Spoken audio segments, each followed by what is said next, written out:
In this video, we will be going over composite and inverse functions. Let's begin with what composite functions are.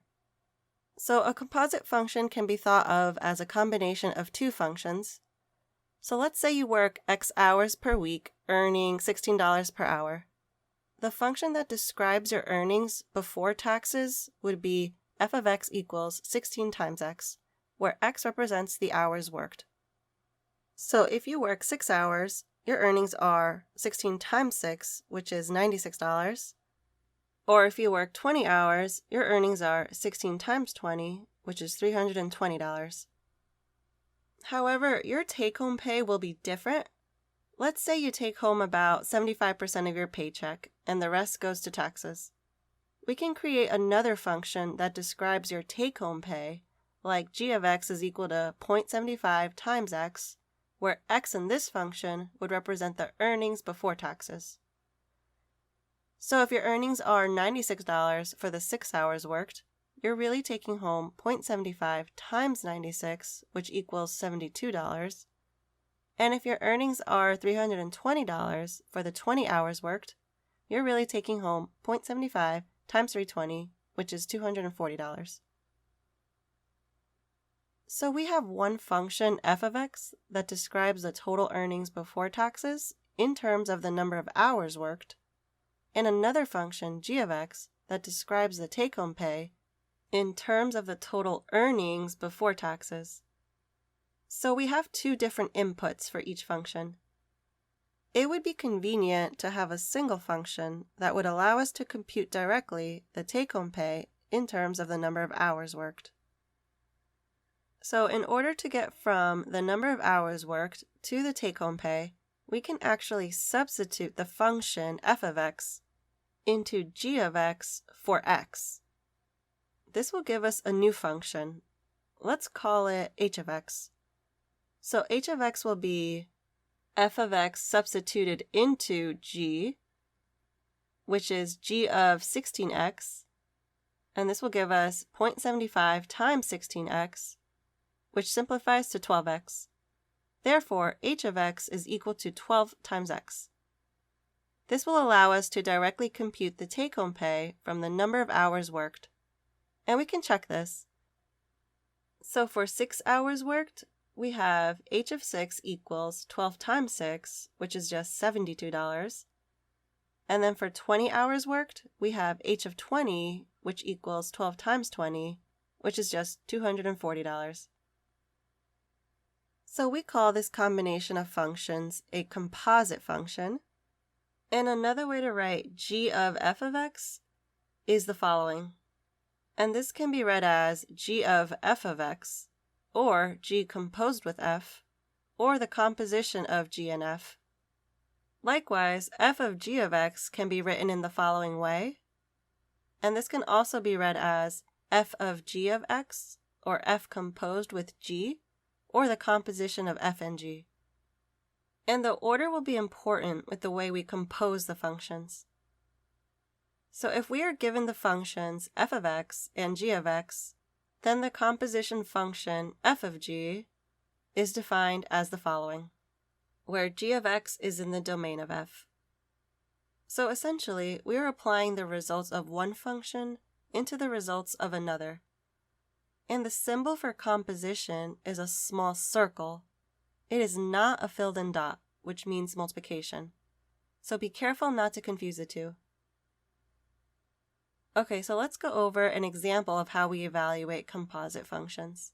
So if f of x is equal to 2x minus 5 and g of x is equal to x plus 8, to find g of 3, all we do is just plug in the input value of 3 into the function for g of x. This will give us 3 plus 8, which equals 11. To find f of g of 3, it's good to note that this can be written in the following way. And since we already have the value for g of 3, which is 11, so we are looking for f of 11.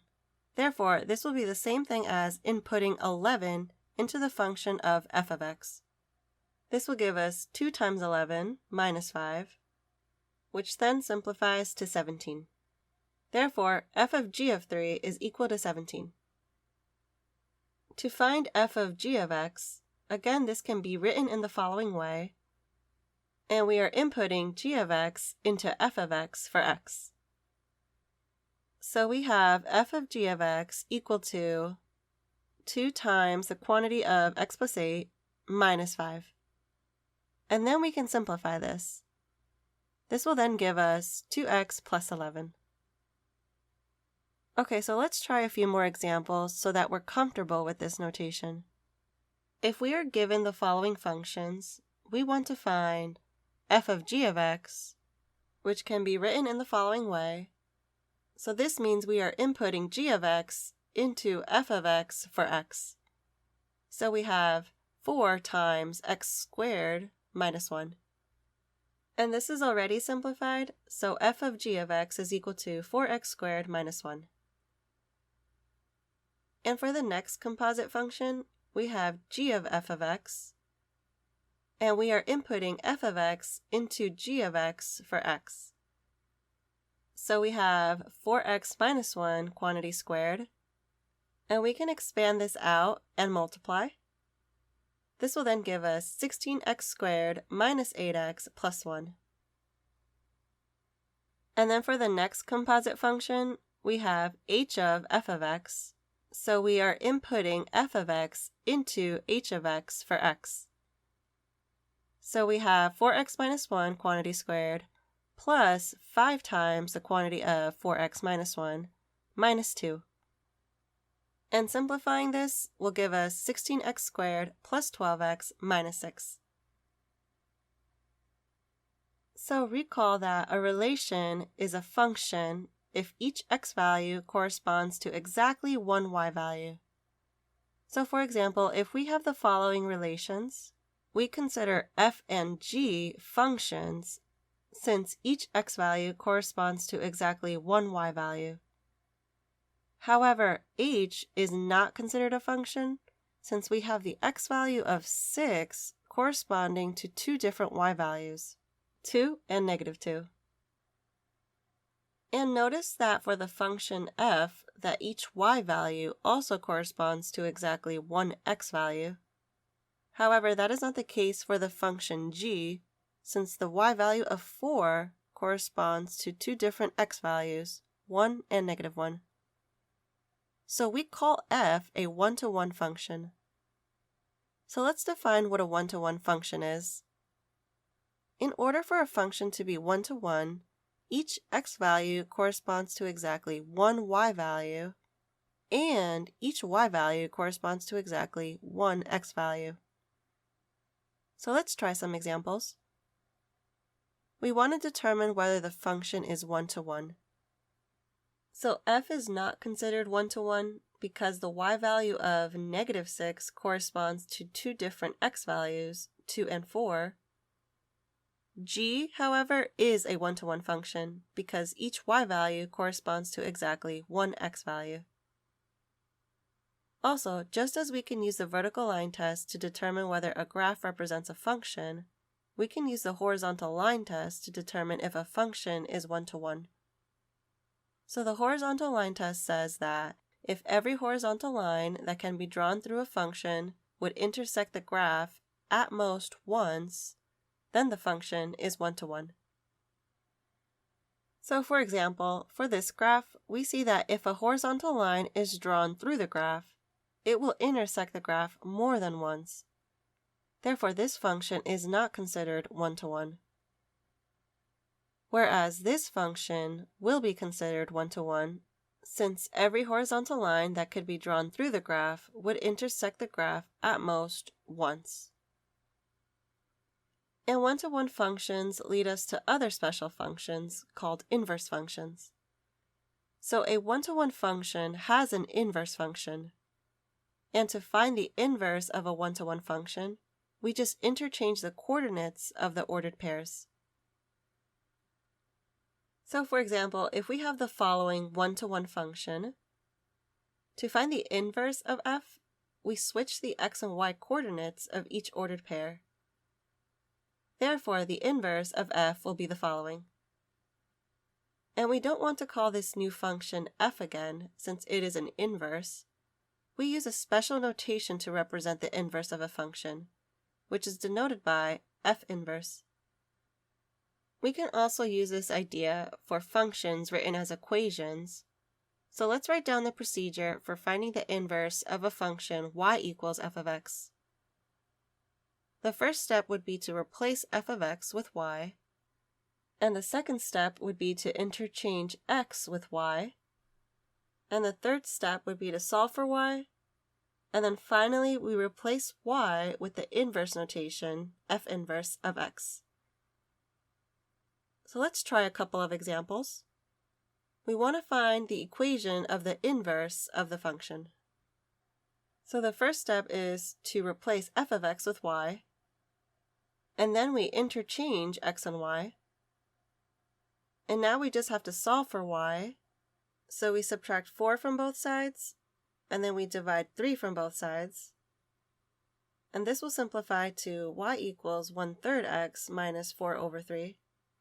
However, since this is an inverse, the last step is to replace y with the inverse notation. Therefore, 1/3 x minus 4 over 3 is our inverse.